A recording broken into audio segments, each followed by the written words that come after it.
خب درود به شما بچه‌ها. من یه خورده تمرکز کردم ببینم بازم جاهایی هست که ممکنه شما برید و به دردتون بخوره. بله پیدا کردم. خوب دقت کنید لطفا. خیلی هم مهم بودن اتفاقا. بعد از این فیلم دوباره بیشتر فکر میکنم ببینم آیا بازم هست موردی که من یادم نره.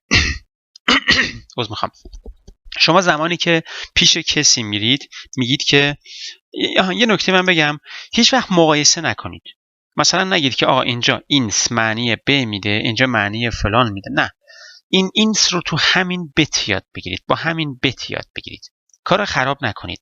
خب دنبال قانون نگردید در زبان آلمانی، همینجوری چیزی یاد بگیرید برید جلو. خب ich gehe zu موری، من میرم پیش موری. مثلا اینجا zu معنی پیشه میده، تو بیمارستان یه معنی میداد، تو مدرسه یه معنی میداد، متفاوت. در هر صورت ich gehe zu موری، من میرم پیش موری. حالا سو گفتیم همیشه داتیو سازه. اگه پیش مثلا مادرم برم چی میشه؟ مادر میشه چی؟ آخراسی صفات ملکی یادم افتاد، من اینو بنویسم اینجا. صفات ملکی رو باهاتون کار کنم. خب خوشبختانه شبیه صفات ملکی انگلیسیه، پس دچار مشکل نمیشیم. my تو انگلیسیه، همون mine هم میشه چی؟ در واقع میشه همون meine Mutter. خب آرتیکل موته دی هست، ما باید اینجا مثل آینه یه ای بدیم به ماین، بشه ماینه. حالا باز الان بعد این درس من صفات ملکی رو هم توضیح میدم. بعد یه جدول کلا درست میکنم برای ضمایر مفعولی و فاعلی و صفت ملکی. آره همین سه تا. پس ich fahre zu موری، ich fahre zu meine باید بگی. چرا؟ چون آرتیکل موته دی هست و این سو بهش میگه هی. آرتیکل چیه؟ آرتیکل نومیناتیوی چیه؟ سری باش. آرتیکل نومیناتیوی من میگه به خدا دیه میگه باشه. سری داتیویش کن. دی در داتیو میشه دیه. بعد این دره دیگه وقتی با ماین قاطی پاتی بشه میشه ماینه دیگه. ماینه همون دره، فرق نمیکنه که. فقط اینجا ماین بهش اضافه شده. اینجا ببینید فقط ماین. پس من میرم پیش مادرم. تموم شد. شما پیش هر کی که میرید بعد از سو اسمشو بیارید. حالا رفتی پیش او هستی میگه چی؟ دکتر. دوباره یه چیز یادم افتاد، یک دیگه یادم افتاد. خوب همه یادم بیفته. در واقع میخوام کار تکمیل بشه، خوب باشه که در واقع کار. ich gehe zu meine Mutter. حالا پیش اون هستی میگه ich bin bei موری، من پیش موری ام الان. یا ich bin jetzt bei موری، من الان پیش موری ام. ich bin jetzt bei موری. دقت کردید؟ خب حالا اگه پیش مادرتون باشید meine راستی بایم همیشه داتیو سازه. موته، من پیش مادرمم. پس اینم از پیش کسی بودن و پیش کسی رفتن. جالب اینجاست که پیش دو تا معنی داره. زو وجهین بهش میگن، دو تا معنی داره. خب Arzt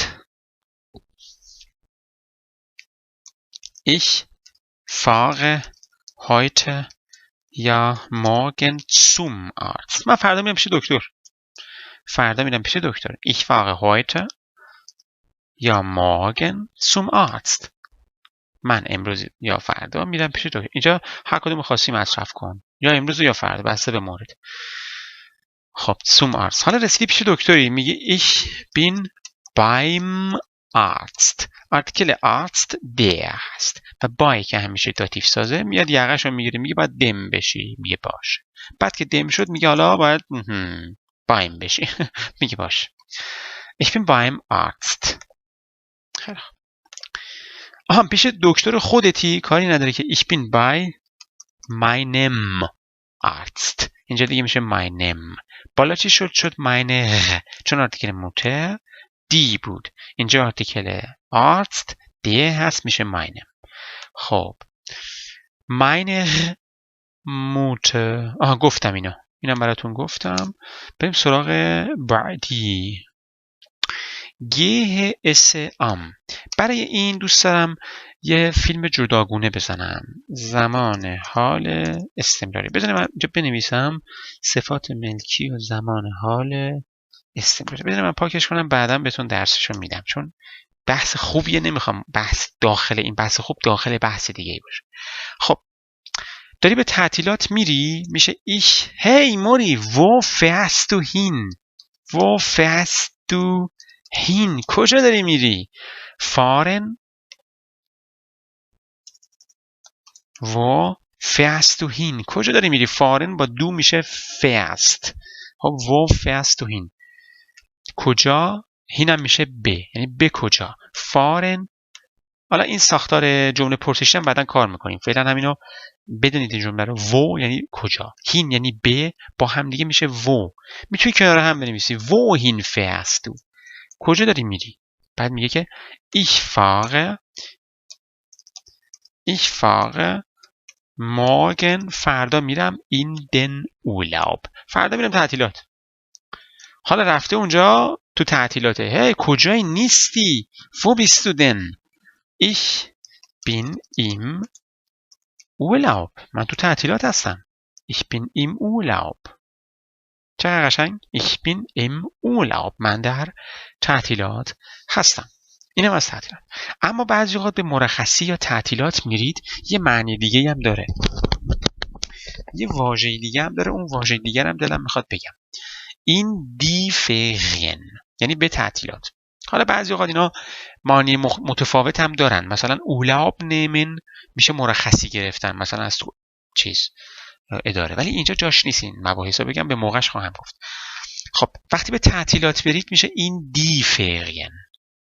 دقت کردید؟ ولی در تعطیلات باشید میشه این den Ferien.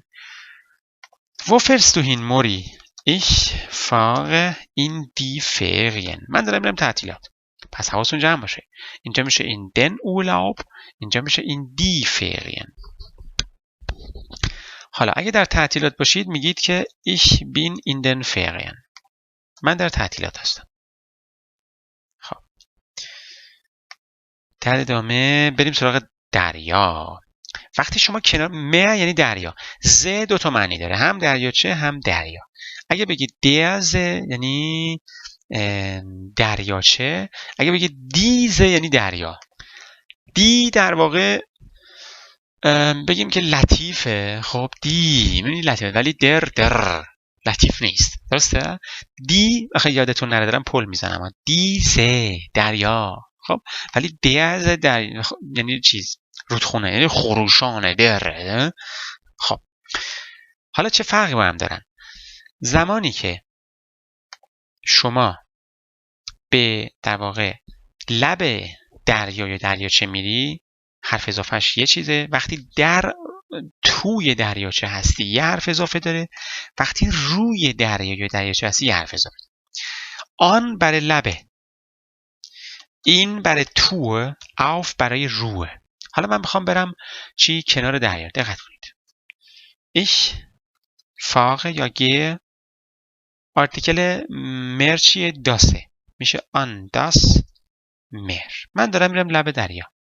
حالا چرا آن داس میگی؟ بگو آنس دیگه. آنس مر. من دارم میرم لب دریا. حالا توی دریا هستی. wo bist du Mori؟ ich schwimme، همون سویم هست بچه. schwimme یعنی شنا کردن. ich schwimme im Meer. من تو دریا دارم شنا میکنم. روی دریا. خب روی دریا. توی دریا. im Meer. حالا اگر مثلا بیای شما روی دریا باشی، مثلا حالا یه واژه باید استفاده کنم. ich surfe auf dem Meer. دیگه شما توی دریا نرفتی، روی سطح آبی. زورفه یعنی همین کایت سواری کردن اینا. بادی یا با این کاتای بادی. پس میشه چی؟ ich surfe auf dem Meer. پس الان فهمیدید کنارش، توش، روش. خیلی خوب. شاید یکی الان میگه موری تو قبلا گفتی ich gehe auf die Toilette. اونجا auf چه معنی داره؟ اینجا چه معنی؟ مقایسه نکنید. هر کدوم معنی مختص خودش رو داره. پس خیلی خوب. حالا همین این رو ببینید اینجا من مصرف کردم. این دم بوده در واقع. این دم بوده شده چی؟ ایم. ادغام کردم شده ایم. پس الان شما فقط با مر کار کردید. منتها این ز هم معنی رودخونه میده، اینم معنی دریا میده. ز و مر با آرتیکل دی معنیشون یکی هستش. اینم فرق نمیکنه. ich fahre an die See، دارم میرم کنار دریا. ich fahre an die See. خب ich bin im See. باز میخوام این د سه یعنی توی دریا. اگر شما کنار دریا باشید میشه چی؟ آن د سه. بای بای تا فیلم بعدی. an diese یعنی کنار دریا.